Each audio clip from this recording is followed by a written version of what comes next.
Salih'dir, müşayiətdə ilkindir, nağarada pərvildir, udarlıqda hakimdir, gitarada Turaldır, çəkilişdə Muratdır, tam adamız Məhərdir, rejissorumuz İskerdir.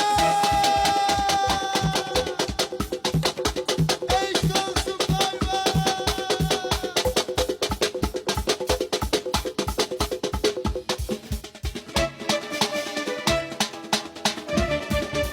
Hey! Necme! Haydi! Bak bak bak bak bak!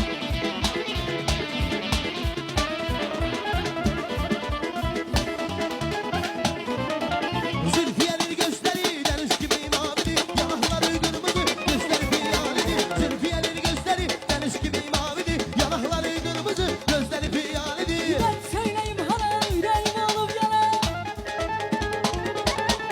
Ben söyleyeyim hala yüreğim olup yana. Akım ver gelirsen gitmeyelim aman dur. Akım ver gelirsen gitmeyelim aman dur.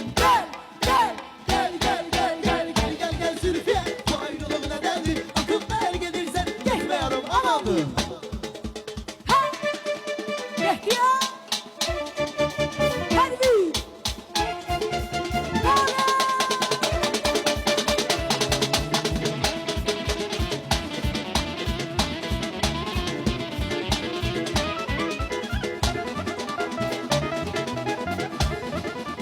Ay kıza dul nesibe, karı Zülfü döküze. Eğer ben sevirsen, elçi gönderim size.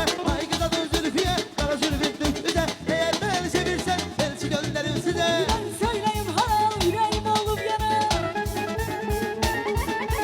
Ben söyleyeyim hala yüreğim olup yana. Akım ver gelirsen gitmeyelim aman dur. Akım ver gelirsen gitmeyelim aman dur. Gel Zülfiye, bu ayrılık